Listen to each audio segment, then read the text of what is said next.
sorry, as to how to preserve your client's story while we're in this situation, and making sure that we have some great archives. So before we get started with Mitchell Riggs and Katie Riggs from Life Now Video, I'm going to introduce our fabulous diamond sponsor, Joseph Gonzalez from Physician Life Care Planning. And I'm going to go ahead and unmute you, Joseph, so you can just say a few, whoops, hold on one second. Yep, I think I have you unmuted, Joseph. Go ahead. Excellent. Hello and good afternoon, everyone. I hope you're all doing well during these times. I'm here in Philadelphia, so just up the road, and I feel like we're all going through this together here on the East Coast and Mid-Atlantic. I'm with Physician Life Care Planning, and please know that we understand that you and your clients are facing, these uncertainties and challenges right now. That said, Physician Life Care Planning staff and experts are ready to help you with your future medical expenses, loss of earnings capacity, loss of household services, and related damages valuation needs. Our physicians, our vocational specialists and economists are utilizing remote technology as we're doing today, for exams, interviews, and depositions as needed. Some actually, like Dr. Marion, who's in your area, are still able to conduct in-person exams in their offices while observing strict safety protocols. Our medical cost assessments, which substantiate medical damages, have been particularly useful for clients right now. They're ideal for mediation, settlement, or pre-suit discovery for cases not involving complex or catastrophic injuries, or that have lower policy limits. These assessments are available for $2,450 and have a 6 to 8 week turnaround delivery time. We're also partnering with some funding companies to give clients alternative payment options as needed. And all of this to say is that we're ready today and will be tomorrow to meet your damages valuation needs. And you can reach me at Joseph J at physicianlcp.com or 267-496-1985. And I know our information is on the DCTLA website as well. I appreciate this time, and I hope you have an excellent webinar today. Thank you. Thank you, Joseph, and thank you for all that you do to support us. We really do appreciate it. And yes, of course, anybody can write me anytime for Joseph's information. Some of you have in the past, and I get it right to you. And Joseph is also always great with follow-up. So thanks, Joseph. Stay well. Bye-bye. Okay, now we're going to turn it over to Mitchell and Katie. Let me pin their video so they have the floor and take it over. Hey, it's so fun to see everybody. I see so many familiar faces. Yeah. I hope you guys are well. It's good to see you. We're feeling a little isolated. But the thing that's happened, I think a lot of times when something like this happens is opportunity happens. And we miss it because we're so distraught about what's happening. Naturally, we're in New York right now, which is sort of ground zero. Stony Brook University is like a stone's throw from us. And so they are well over maxed. And so we've really been hunkering down here. But I think what's happened is we've become very aware of video during this time, and we become very needy of video, whether we're ready or not. I think a lot of times the line between public and private space gets blurred in a time like this. I saw this and I cried laughing. I showed this to Mary too. I've got to show this to you. Hold on. Let me see if I can share my screen. And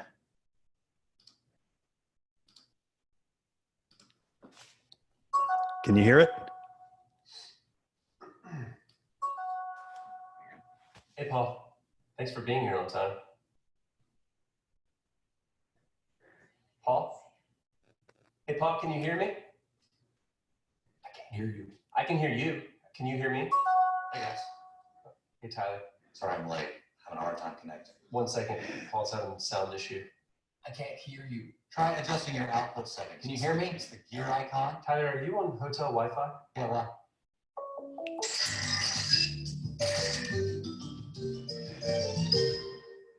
Never mind, I got it. I just had to change a few settings. Great, great. Maybe Get started then. Great. I think your mic is like Mr. Speaker's. My mic? Do you have headphones? You want me to put them on? No, I want you to smell them. No, I want you to put them on. Hey, Beth. Hey everyone, sorry I'm late. I had to download a new version on the platform. You should plan extra time for the updates. There's pretty much one every time. Sounds like someone just joined you. Hey guys, it's John. I had to call in. I'm stuck in traffic. Have I missed anything yet? No, it would have been nice for you to join the rest of us, but we'll see you when you get home. All right, well, everyone is here. Finally, Tyler, do you have that financial report? Well, it's been the last few weeks updating our books, and I got some great news for you. Schedule from this point last year. We had a great Q1. We lost Tyler, I think. Am I frozen? Hey, Trip, I think we lost Tyler. Yeah, I know we lost Tyler. Hey guys, it sounded like Tyler was cutting out. We know, John. All right, while we wait on Tyler, why don't we go over all of the reports from Beth, are you with us? Oh yeah. Okay, everyone, I know some of you have to leave soon, but I just wanted to go over a couple of the previous reports. Okay, excuse me. My wife's out of town this week. Daddy's, I'm so sorry. Okay, you just spilled grape juice on the carpet. Daddy's in a meeting. Tyler, can you go over the numbers one more time, please? I thought Beth had an adjustment. Hey, Beth. Yeah. Sorry, guys, that's my iTunes. Hey guys, hang on. I'm gonna join in. Hey, what platform are you guys on? Skype? FaceTime? In the invite. Oh, never mind. I see it. It's right there in the invite. Okay, now I can see everybody. Let's reschedule and let's just do a regular old conference call, okay? Paul, can you have David send out the 9-digit passcode? I heard you. He's been here the whole time. All right, everybody. I'll see you later.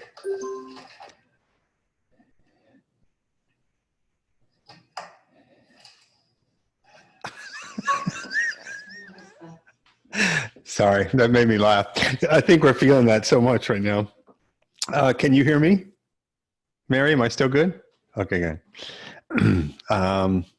So anyway, I put that up because I think that's what we're all wrestling with right now. But the advantage is we're all kind of at the same place. So we're all sort of getting used to these tools. We're all getting used to the public and private space and to the clashing of the two.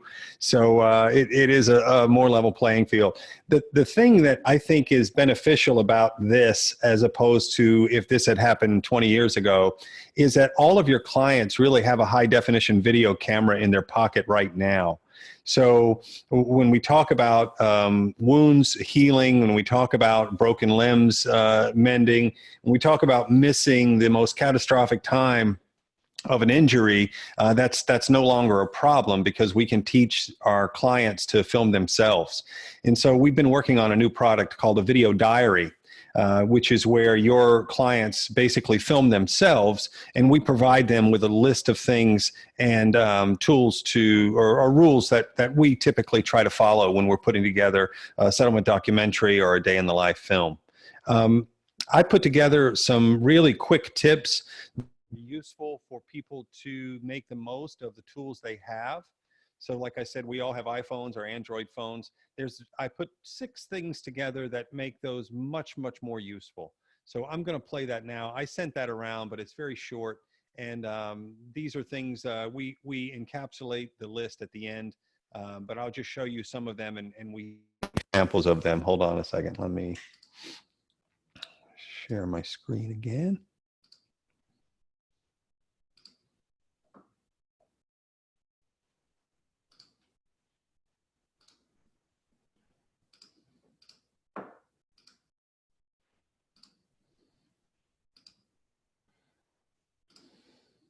I wanted to do a quick video on an iPhone just to sort of remind us all about how amazing these tools have gotten. There's really no need for us to miss evidentiary footage if it arises. Also, if you have milestones, you should just film them or have a family member film them. You can even sort of preserve testimony with these now. They've really become crazy good. So I'm going to go through some quick tips that will make your iPhone footage more useful to us. Step one is I will just put my phone in airplane mode, less distraction, less noise. If you get an indicator or a chime or a text, I guarantee you it will come at the worst possible time. Step one would just be to put the phone in airplane mode. Step two would be to make sure you have the proper aspect ratio.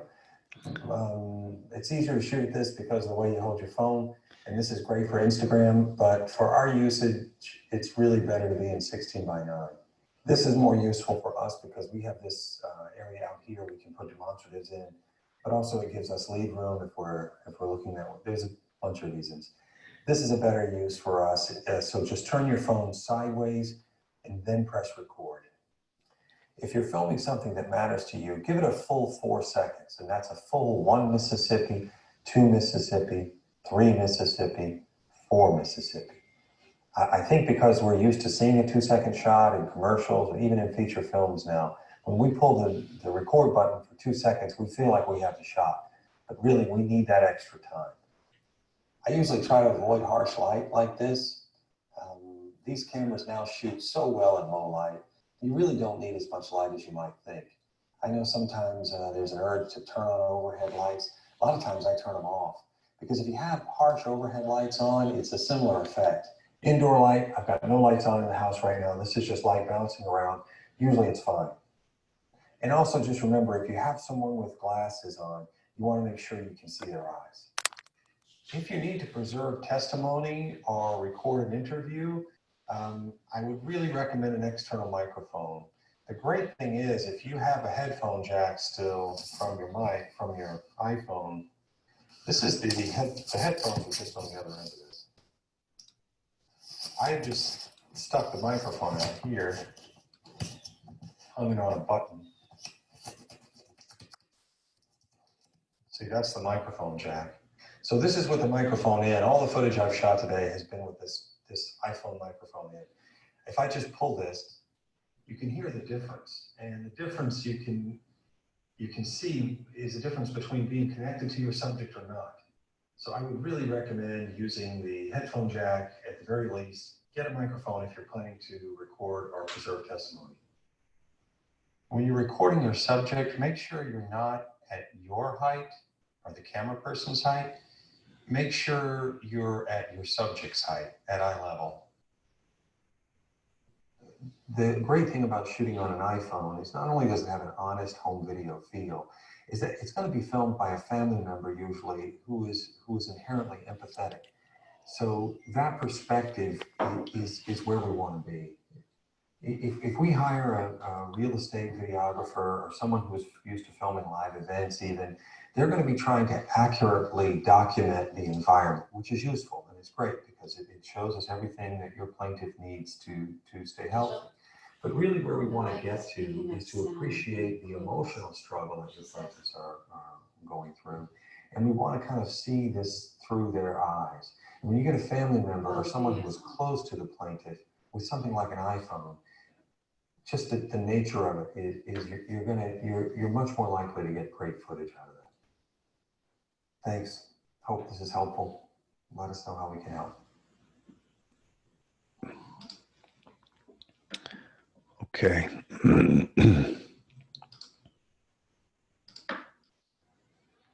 So we're back. Is Mary still there? So can everyone hear me now? Can you hear me now? Am I good? So those are just some quick things, and we put those up on the internet, and we can send that link around. I'll give it to Mary if you want to send it around. But again, Katie has it there. I'm going to switch over to Katie. So Katie's back here in the back. We're using this program called Ecamm Live. This is a Mac-only program, but there's a bunch of these that are out there that are really handy. But I'm going to switch back to Katie and turn on her audio. Okay. Am I on? Okay, thanks. So yeah, that short list of the 6 points of how to shoot on your iPhone that you're going to tell your client to capture their damages while we're all sheltering in place, all of those rules apply to all of us too, as attorneys and as when we're in conference rooms like this. So we'll talk about that. We'll touch on that at the end on how you can best present yourself. So they're really the same rules apply. I just wanted to touch on, before we get into digging deeper on a little bit on what to capture, what you want to tell your clients to capture. I think it's a rare opportunity we have as we collectively pause here to perhaps look at our caseload and look at them with fresh eyes and look at them a little differently. I think you may find smaller cases, for example, that you may not naturally go to and think, oh, this warrants video, this warrants a day in the life for trial, this warrants a full settlement documentary for mediation. But now, because we have the absence of live theater in the courtroom in a trial, and now your audience is a 16:9, TV tube, you're going to tell your story differently. And so now you're going to look back at all these cases, and maybe these smaller cases, you might dig up and go, you know what? This is an opportunity to reach out to that client, to learn about your case, to dig deeper into their intimate story, their day-to-day, or if it's smaller, their temporary wound. When you return to it in a month or two, it may have been in a different stage of healing. So don't lose this opportunity to capture it now. So we're going to talk about some daily routine stuff. We call it daily routine because when we come out to film you for a settlement package, for example, we spend the full day, and it's a day in the life. But this is 24/7, 365 days, a year for people, sometimes these catastrophic cases. But this applies also for your smaller cases. So we've broken it down to some like morning routine, that should actually be morning and nighttime routine, in-house therapies, home mobility and modifications. And this is in a guidebook that is in a PDF that's on the TLA website that Mary's going to put up that you could download and you can share it with your client. And we can tailor this list to the particular case you're working on. So if you're working on something with a wound, we can talk about how to deal with it. If you're working on something more catastrophic, an amputee, there's a lot of stuff to cover. So to fully appreciate what they go through each day. So we can tailor that list for you. And you're gonna learn so much. This opportunity of having the plaintiff sort of shift over to the plaintiff to take the reins is really, it's gonna give you so much insight into their world. As you know, when we go to video, we're deepening, we're widening the scope of the story that we're telling and we're sharing. And we're always doing it. We're shooting care and we're shooting love. And so you want to really talk to the family and talk to the caretaker and get them, get them to really take the reins on the story, because they're going to know, they know so much more than you know what it takes to take care of this person every day. You're not just filming the injury, but we're filming the person with the injury. So morning routine, wound treatment, feeding, a G-tube, taking medicines. These are all active shots. Any therapies, mobility, using doors and ramps that they normally wouldn't, but now they do, or have been added, any modifications in the house. That's all stuff you want to ask them to capture. And then we also want to go into B-roll. And so B-roll, what's the difference between what you capture? I like to think of it as action shots, and B-roll is more of like the living environment. So many times when we go into people's homes, we find that there are things that we call, spaces we call lily pads.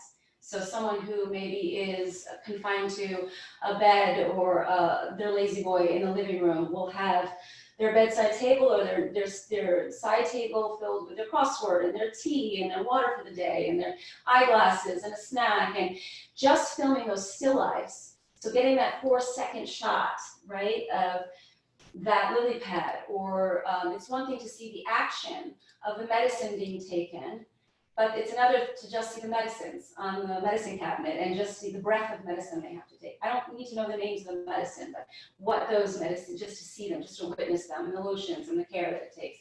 that all enhances the story. And all of that is admissible in court. So all of that you're capturing can be, you know, again, we have the accessibilities at our fingertips. We don't have to put it on a thumb drive. We don't have to put it on a CD or a DVD and snail mail it. We press go to iCloud or Google Drive, and then you can share it with us, and we can edit it for your day in the life later on, or for your settlement package. And we have another short video that we had shot and disseminated around. It's just talking about what you do now for those larger cases that you want to prepare a settlement documentary for mediation. We talk about some ancillary materials that you can, not only that what your plaintiff is capturing, but other stuff that you may have. So, Mitch, you want to share that? Yeah, I do. So yeah, I think too, thinking in a visual way is an opportunity. When we see video, just the way we're wired, the way our brains work, it goes into a creative side of our brain. So, you know, you have your intuitive brain and you have your more logical brain. I always do this sample of singing Twinkle, Twinkle, Little Star. And if I go bum, bum, bum, bum, bum, bum, bum, some people say it's Twinkle, Twinkle, Little Star. Some people say it's their ABCs. Some people don't know until that very moment. I was 46 when I discovered it, that it's the same song. And it's because some things go in one way and some things go in another way. And when you're watching video, it's an inherent creative bias we have when we're watching a movie or when we're watching a film. Different areas of our brain light up. So those areas are much less critical than the areas that interpret writing or interpret marks on a page as words. And it sounds a little heady, but it actually, when you see something, you remember it differently than when you hear something or when you read something. So that's an opportunity, right? So, you know, typically that's how we create our videos, is under that guise anyway. But we usually have a list in the office that we go through, and we, you know, in dialogue with the attorney, we try to say, have you got this? Have you got this? Have you got this? Let's look at this. So we're putting up that list of things to share with you guys, because you need to share those with your clients. And of course, the biggest one is video from before the incident. And the great thing about that now is everybody has video from before the incident, because we all have high definition video cameras in our pocket. So we're going to play this for you, some of the things to look for when you're planning your mediation. I'm going to share my screen.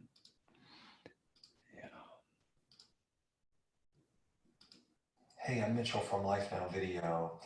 With the delay in mediations that are happening, I get why it has to happen, but it's distressing because that delay for people who are already in need is almost always going to work against you, right? Because now the desperation of the time may make your plaintiff settle for something that's less than fair. If you have a case, perhaps it doesn't warrant a full settlement documentary, maybe we can help you with a video demand package. We made a quick checklist of some things to consider as you're putting it together. Things like pre-incident photos, home video, of course, incident photos, or police photos if there's an incident scene. 911 calls are very effective, and police reports. Sometimes there's a police report. A lot of them are just yellow pages, but they can be very compelling, and we can of course highlight those and animate them. Recovery pictures are very good, especially if they're taken by a family member. Sometimes they're at bedside, but a lot of times they're a much more intimate look at the person as they're trying to work through this problem.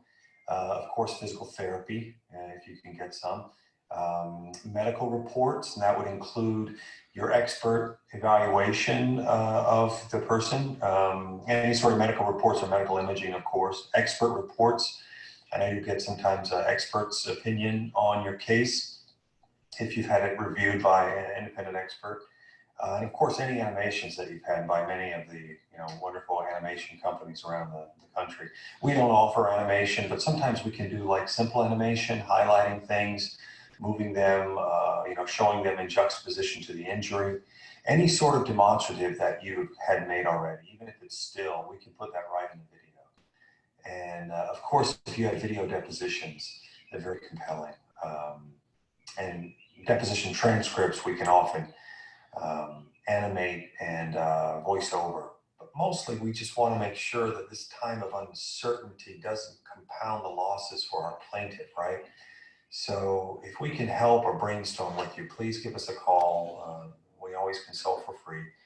Anyway, be safe. Thanks for all you do. So yeah, am I back on? I think, yeah, I'm back on. You coming back up here? That's good. So yeah, so where are we there? So I was talking earlier about the marriage of our public life and our private life. And I think that the challenge is very similar to what we face every time we go and film something. What are you going to show to best represent yourself in your office? Because you've spent years gaining your reputation. You've spent years building up the clientele that you have, and you enjoy a healthy reputation around DC. There's a class of the lawyers in DC, and I mean, we work in a lot of different areas. There, you guys, there's this classiness that exists there that is just hear this. It's a very classy group of people. It would be a shame to waste that in an environment that's less than professional. I think there are things to consider when you're presenting yourself over Zoom, whether you're presenting with a client or with a judge. I don't know if you've heard of this case that just happened. The Supreme Court in Kansas just heard a case over Zoom, and I'm pretty sure it's the first Supreme Court case in Kansas that functioned over Zoom.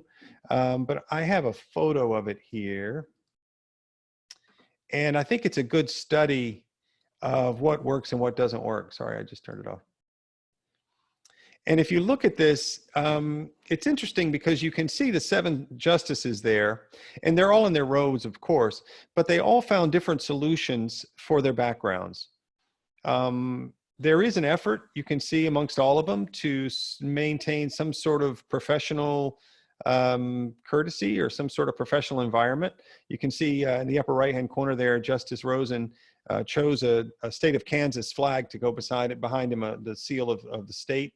Other people choose, law library books behind them. So there's a lot of ways to get this right. But I wanted to draw attention to the eye line, because I think when we're in court, we're used to seeing the judges up above us, right? So I think whether you're having a hearing in Congress or wherever, the way we've set this up is that the judges are up high and the lawyers are lower. So sometimes I think looking up at the camera is respectful and it maintains what we're used to. It does seem as though the judges were making a concerted effort to look down or to keep the camera down, because it seems to be the same for everyone. You can see almost all of them are at eye level or below. And in the bottom left corner, you see Clay Britton is actually standing. And that's one solution. I think that maintains a sort of professional presence. And but I like Brad in the middle because it is an eye-to-eye contact situation, but I like the framing of his face. He's not too close. He's not too far away. He's got some nice light in the front. He's got some nice light. But the other opportunity is we don't normally see each other at this perspective. So when we're in a courtroom talking to someone, or whether we're talking to someone over Zoom, we don't usually get to see someone's expression as well as we see it now. So there is an advantage to that. And we do, of course, treat them differently when we're seeing them as opposed to just hearing them on the phone. But can you show that photo one more time? I sure can. There was the one other, yeah, so Ed Green, I think it is. So down here. Yeah, lower right-hand corner. He chose to look up towards, the camera, which is his choice, and maybe he was doing it out of respect to the judges. But it's something to consider because he's presenting himself in below, and it does something subliminally. Do I have audio? Can you hear me, Mary? Okay, go ahead. Yeah. Yep. So there's just subliminally, these things are all happening. This is all going on. The judge Justice Files. I love the books, but maybe that's there's a lot going on there in his shot, right? So what's the messaging that you want to give, and it's going to be there for the whole time you're on this conference, so it doesn't change. So make that decision before you press go with the video. And then I really kind of want to get into the questions that you have. Oh, wait, before you go into questions, I did want to mention the difference between, I'm just leaning into his mic, that this deity mic is nice and warm. And when I was in the back on the second angle, I was using it sounded a little differently, not as warm. It was the iPhone microphone that I plugged in. Had I not had it plugged in, it would have been even one step further. But so there are different, steps, and it's whatever you can do to create a better sound, is the better for you, I think. That is something I was going to go into next, is that the audio is, of course, very, very important. We can talk about the image and we can talk about a professional background. I have it here. I like the Deity D3. This is the microphone I'm currently using. It's very inexpensive. It works on Macs and PCs. There's a couple of these. A Rode Video Micro is a very inexpensive thing. You can find at Best Buy. These are, this one has this furry, they call it a dead cat, but this furry thing prevents the wind. You probably don't even need that inside. But if you go to any Staples or any sort of store, you can, if you can get in or find a Staples open, you can find that the compatibility with your computer will be known by the person selling them. So just tell them you have a Dell or a Mac or whatever, tell them you need an external microphone for it. And I think that might even be more important than upgrading your webcam. Yes. So that's good. And then the last thing is that I think it's something we're getting used to. BBC, CNN have been broadcasting things from their iPads and iPhones for several years now, and we're sort of used to having it. In fact, here's a BBC professional covering a very important event in Korea. I think when there was a very scary sort of a military movement that happened, and they allowed this guy to do this from his home. So it was a very compelling interview. I'm going to show that here. Scandals happen all the time. The question is, how do democracies respond to those scandals? And what will it mean for the wider region? Mitchell, we're not seeing it. I mean, It's not on. Let me see what we got. There it is. Okay. Scandals happen all the time. The question is, how do democracies respond to those scandals? And what will it mean for the wider region? I think one of your children's just walked in. I mean, shifting sands in the region. Do you think relations with the North may change? I would be surprised if they do. My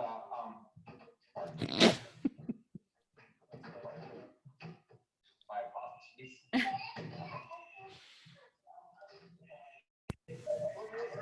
The region.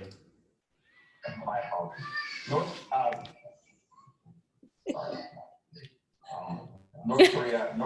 South Korea's policy choices on North Korea have been severely limited. Never gets old. So Mitchell always shows the guy there, but the same thing happened to his wife. If you could just share that with them. She handled it a little differently. The question now is, how do people respond to their scandals? For the wider region, I think one of your children's just walked We're not in. seeing anything. Hold on. All right, hold on. Oh, Mitchell. Mayhem. All right. There it is. There it is. There she is. This is his The wife. question now is, how do people respond to their scandals? For the wider region, I think one of your children's just walked in, but I mean, shifting sands in the region, do you think relations with the North may change? It's unclear at the moment what effect former President Gun-Hye's impeachment will have on the territories. Unfortunately, discontent in South Korea is not only related to President Gun-Hye's administration. Okay. This is a major announcement for South Korea, who often criticises the North of corruption and now find themselves in the middle of a massive corruption case themselves. Sorry, you do look rather busy there. We can reschedule. President Gunhay is very likely to face jail time too. Okay. I would argue, in an attempt to make an example of her. Right, so what does this all mean for the future of South Korea? So the future of South Korea really hangs in the balance. Oh my God, is that a bomb? And it would be interesting to see how the North reacts to this new shift in power. Indeed. Well, this certainly has been.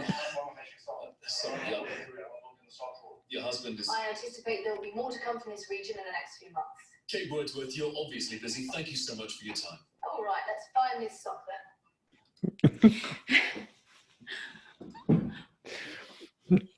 I just want to close out by saying I think the message here is we're all forced. The personal and the professional is blurred. We're trying to keep it professional, but when things happen, we try to keep our composure, take a breath, and make it work, because it will, because we're all in the same boat.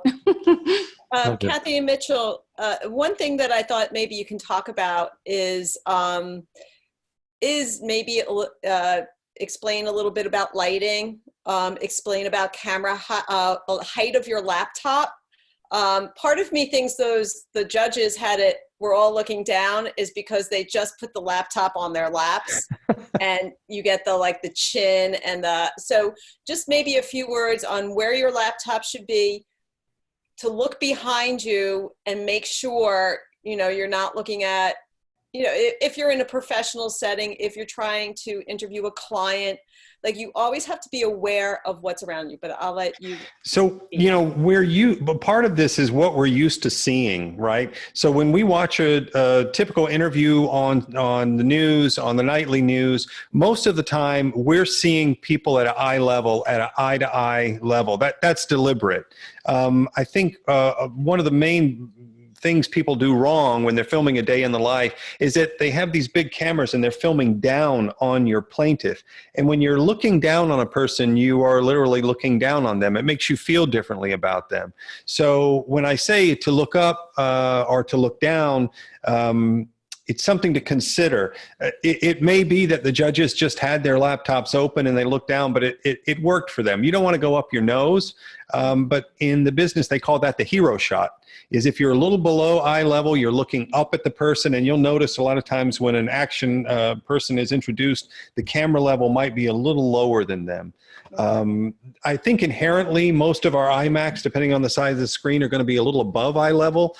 And when you're taking portrait photos, it's not uncommon for a still photographer to be above for that same reason. It's more flattering for those of us with double chins. And when you're looking up, your eyes are wider open, so it is a little more flattering to look up. But it's just something, there's many ways to get that right. There's a lot of right answers for that, but it is something to consider. I wouldn't just set it up and forget it. I would consider what this eye level does to me in this particular environment, so that if it's appropriate for you to be looking up, no, that's the case. But if you're having a conference with a mediator involved and it's two parties of equal value, I don't know that you want to be looking up at opposing counsel. I think it may be a stronger, even subliminally, position to be on eye-to-eye level. Lighting is, and we did a video on this a couple years back, but there is a 3-point lighting principle that is something you learn in 101 film, and that is a source light, which right now mine is coming from outside. I did that deliberately because natural light is the most soft source that you can get. But you want to have a source light, and then you want to have a fill light. So fill light is what's going to color in the eyes of your sockets, and that's usually room bounce. So you have a source and a fill. And then the most important light in video a lot of times is edge. So when you have edge light, some people call it a hair light or a shoulder light. It's what separates you from the background. So if you have those three lights, you're off to the races. It's difficult sometimes depending on where you are. Like Sal, I'm going to pick on you for a minute because it's so beautiful behind you that I'm not always able to see your eyes and see your face and see your expression and intention. That may be a good thing. again, there's many ways to get this right. So if you're listening or you don't want to engage fully, that's a great position for it. But I think if you want your face to be lit, make sure your source light is not harsh, and make sure it is probably at a 2 o'clock or even 3 o'clock position from your face. You want to look for places either in your office or in your home where there's natural light that you can use. We can share with you a simple, cheap, small light that you could put in front of you, for example. But apart from that, and if you don't want to even go down that route because it's too technical for you, look for where we have a window on the side here that you can't see, but it's there. So we're getting a lot of light. You could see it on Mitchell's face, but that adds dimension. But if you go on Amazon, Mary, I'm going to show you this one. We'll show you a light that you can buy. Somebody has a question of exactly where are you putting the 2 second lights? The second light. Behind So, and below. good question. Yeah. Right. Let me see if I can turn my screen. I know you guys. I'll get the other camera. Oh yeah, get the other I'll one. get- Sir. But this light, I'm going to show you. This is I think maybe $30 on Amazon. This is from a company called Viltrox, and the reason I love this is because I travel so much. It's very small. It doesn't get hot because it's LED. It is bicolor, which means it's an inside or an outside color. I can change the color of the light. So I can make it warmer or less warm. Do you want me to go to that camera? I was going to show on the B camera. So here's Mitchell. Here's that side window. Here's Mitchell, and there's a small version of what he just showed you that's in front of him. Okay. So, and it's just simply clamped on. You can, nowadays, you can't go anywhere, but you could go to like a dollar store and get these tiny tripods for iPhones. You can also get that on Amazon too. Yeah, I ordered one for my iPhone just recently. Yeah, so you can set that second light that's, on a small iPhone tripod in front of you. There's another question Doug, about standing up. Is there any thoughts on whether having a desktop podium to stand behind is a good idea, or is that trying too hard? I don't think it's trying too hard in the right environment. It is respectful to do that. Just know that you're gonna shift. Shifting is magnified sometimes. If you're on camera and you lean your weight, we're closer to you than we would be in real life. So you'll probably have to stand a little stiller. Yeah, but I think that could work. I think you have to test these things out too. Yeah. So everybody by now has their own Zoom account, and you could just hop onto a meeting that you have planned before anybody gets there and play around with your lighting. Like you can see, I think everybody would agree that Kathy and Mitchell's lighting is beautiful for them. Like they've lit it correctly. Whereas picking on Sal, his face is completely dark. I have like a beam of light on my forehead that's coming up over the computer. So like we need some help. We would not want to present this way, so fooling around, if you're going to be doing this all the time, I think it makes sense. And I'm sure Kathy and Mitchell will give you some more advice offline to invest in a couple of these lights and have a little studio area that when you're taking your serious meetings, that's where you go all the time. So yeah, it's well under $100. I mean, $100 gets you a lot of light. The things to consider when you're buying a light, there's 2 colors of lights, and that is tungsten and daylight. So daylight is more blue, right? That's what we're used to when we go outside and we're filming. Everything is a little more blue. Internal lights are tungsten, and they're a little more warm. So there's no right or wrong answer there, but you probably don't want to mix the two. So if you're using an indoor light, if you're filming at night and you have a couple of lamps lighting you, and the lights do want to be above you, by the way, just a little bit, and the fill light could be below you. But again, it's different for men and women. I think men's faces can be a little more harshly lit. I think and again, this is based on what we're used to seeing. We're used to seeing women lit differently. Can you get that ring light for me in the back? Yeah. So a ring light is something you'll see a lot of people online use, and these are much more glamorous sort of lights. Oh, it's right here. Sorry. So this is, actually, the lens of the camera will go right through this. And so, Well, that's if you're not using your computer. I mean, but these, I don't know if I can make it work here. I don't know if I can really get, but what it does is it levels out the lines in your face.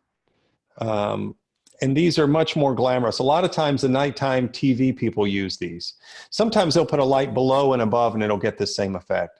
Yeah, I think lighting makes a huge difference. Yeah. What I'm going to do is, if anybody has any questions, I'm going to go ahead and unmute everybody. And if you have a question, just so you know, I'm unmuting everybody. So I'll give everybody a second to get the noise. Also, people with glasses like me and Mary. Mute yourself. But if anybody has any questions, maybe this isn't the best idea. You know what? I'm going to mute you again. Just write your question in the chat room and I'll ask it. Yeah, and you can also unmute yourself if you want to. But if anybody has any other questions, Kathy and Mitchell are complete lighting pros and everything pro. Oh, I've muted them. That's not good. Hold on. Hold on. I've got to unmute Kathy and Mitchell. Whoops. Am I there? Sorry, I had you muted, Kathy. Oh, that's okay. I was just saying, people with glasses like me and Mary, I see you with glasses, adding that light in the front helps with that glare too. So if you need glasses to read, that's just something to think about. Yeah, I've just really started having to wear glasses all the time, and all I see are the blue camera screens, video screens. Yeah, so the front light will help. Yeah, so I'm going to look into that because I'm sick of having these blue weird eyes. But your background looks great, Mayor. Your background looks great, Mary. Yeah, it's not too busy. It's interesting. It's dynamic and interesting, but not too busy. Right. Nice. Blue is a great color for camera.